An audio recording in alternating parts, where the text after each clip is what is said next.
being at the Parliament of World Religions is something that if the whole world could see that kind of a coming together, I think it would create a lot of understanding. When people come together to share about their common goals, to teach each other about what their practice is and what it really means to them, to develop understanding and to create connections or develop friendships, there is a kindness and a kindredness that is created. And that goes a long way to transform consciousness. That goes a long way to shift perceptions. Because when we don't know something, it's pretty hard to fall in love with it, no? Without a deep spiritual practice especially. When we don't know something, it can have the sense or the idea of other, like it's not mine, and it can be scary when we don't understand it. And we can also make generalizations and assumptions about those things. Being together in spiritual community and getting to understand things that are outside of our zones of understanding can be an awakening experience, can transform the world, in fact. It is easy in today's culture to have a hard time liking religion, to have a hard time feeling grateful when you think about what people's God concepts are doing on the planet right now, no? In fact, there's a lot of people that just say, let's just throw it out entirely. And there's a lot of us that could say, pretty valid. People's God concepts have been tearing humanity apart from the beginning. But do people's spiritual practices ever tear people apart? A true and a deep spiritual practice, not based on a mind's understanding of a God concept, not based on rules and dogma, not based on inflicting or offering one's own spiritual practice out to someone else, but to really, what Charles Fillmore called, take it to headquarters. To really create a spiritual practice, whether it's a devotional practice, whether it's a mindfulness practice, whatever it is. Does that ever tear us apart? I believe it doesn't. I believe that always brings people closer to their true nature and brings people closer to each other and always gives us something to be grateful for. And I believe that's the purpose of world religions. I believe that's why we even have that. The purpose of world religions is really to generate a gratitude practice, to generate a sense of oneness within and with the world around us. I think that's the true meaning of a spiritual practice, which religion is here to point us in the direction of and help us activate. Today is Gratitude Sunday, and a lot of times when we think about gratitude, we go to two of the most common practices, and they are fantastic. The first is looking for things that have happened. Going to what has happened and making a list. Has anyone done that before? Done a gratitude list? Maybe at the end of your evening, maybe sometime during the day, maybe you have a once-a-month practice, whatever it is. Maybe you've done it in a workshop. Maybe you've never done it and it's time to take on the idea. But you just start a list, just brainstorm, just let it flow out. What are the things I am grateful for? Just let it go. And when you get that, you start to see all the things you may not have seen before, which brings us to the second gratitude practice. Seek and ye shall find. If you think there's nothing in your life or in the world to be grateful for, begin to seek it. Start looking out. Start trying to focus on it and see, where is it?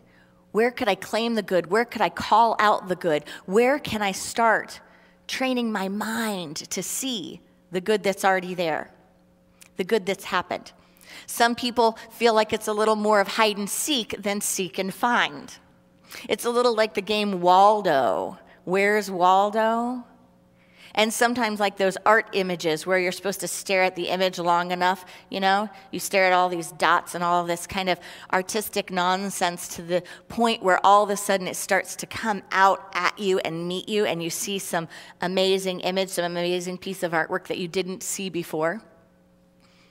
That type of gratitude practice leads us to the third one that is highly undeveloped and highly underused in most beings.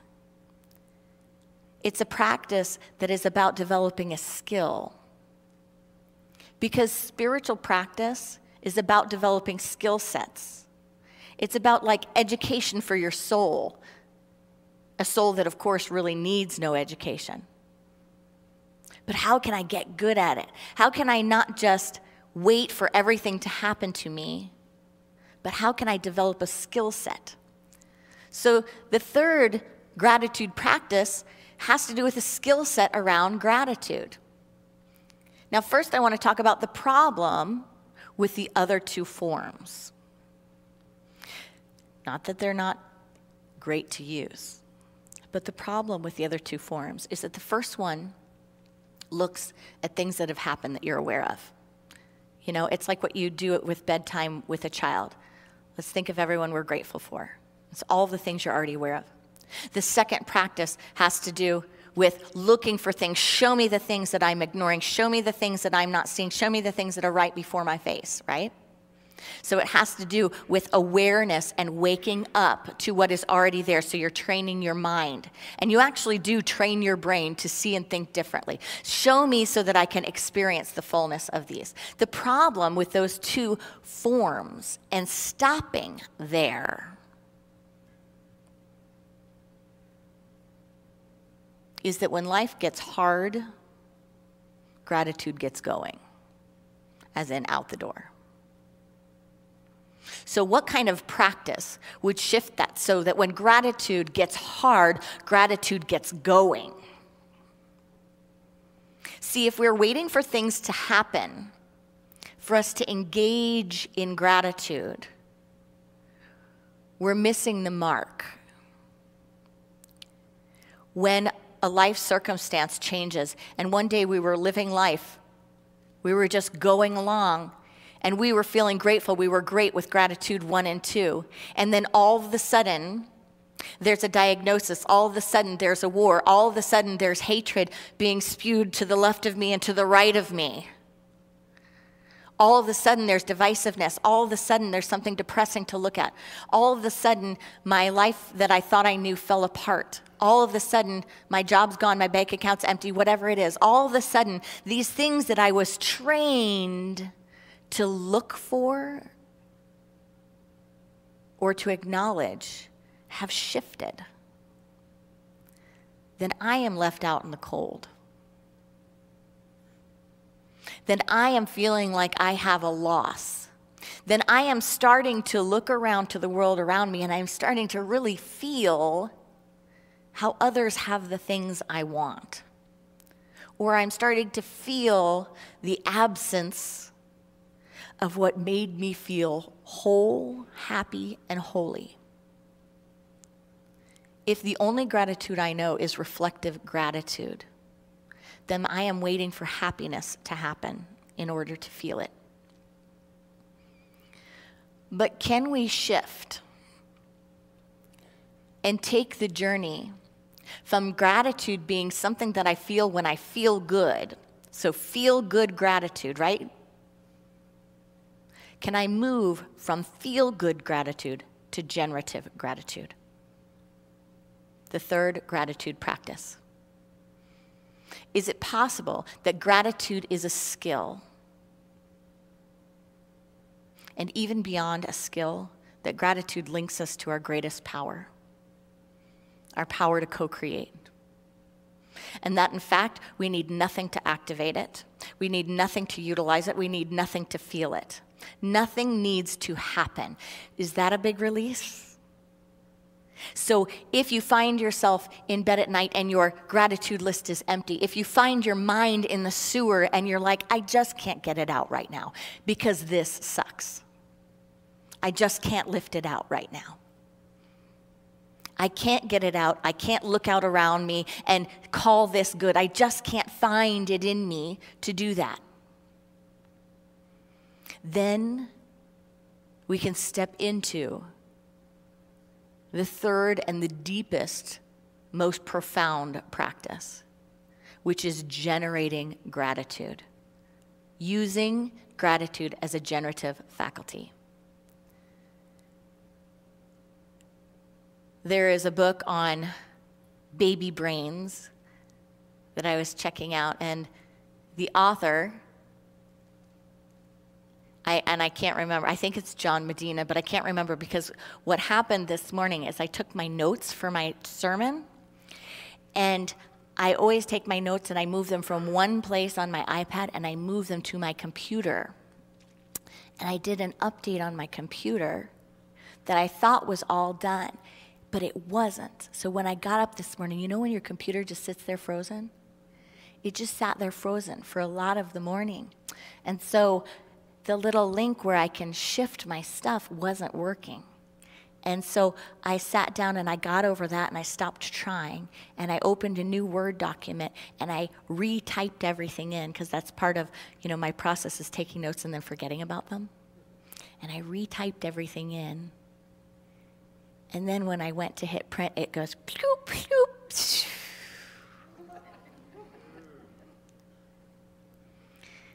But just like generative gratitude, it doesn't matter, does it? Because it is always within you.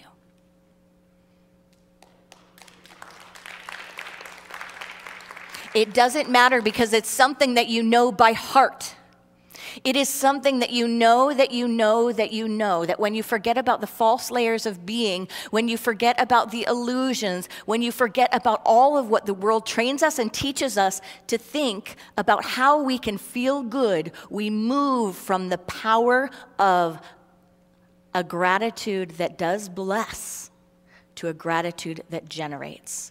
So in this book, by who I think is John Medina, and a book that I think is called something like Brain Power for Babies or something like that, he says that the greatest factor of happiness, the greatest determiner of happiness in life that you can give someone or that you can offer, the greatest is friendship. So the greatest determinant of whether or not someone's happy in life has to do with their friendships. And what do friendships do? I was sitting there thinking to myself this, like, okay, so then you generate the activity of community, you generate the activity of connection, you generate not the activity of separateness, but the activity of coming together. And what do friendships do but generate gratitude? Do they not? Friendships, and when I say friendships, I include family connections that are the immersion of friendships. They generate gratitude. There are a couple of videos that I have seen recently, and maybe you've seen these yourselves. One was of a father who lost his daughter, and he was cycling around the country, I believe, in his kind of healing mindfulness practice, trying to get to the new normal. And in his daughter's death, she was an organ donor, and there was a recipient of his daughter's heart. And the video shows him on his cycling trip at a stop meeting the recipient of his daughter's heart, which was a man. And the man came up to him. You can hardly even say it without crying. This is a tissue church. If this is your first time here, it's a church that you generally want to have tissues with you.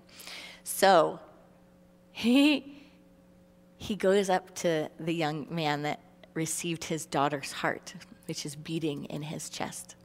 And they come together for an embrace, and he starts crying, and he's feeling the heart, and he's feeling that. And then they get a stethoscope so that he can hear it, and he leans in to hear it. Do you feel what that generates in you?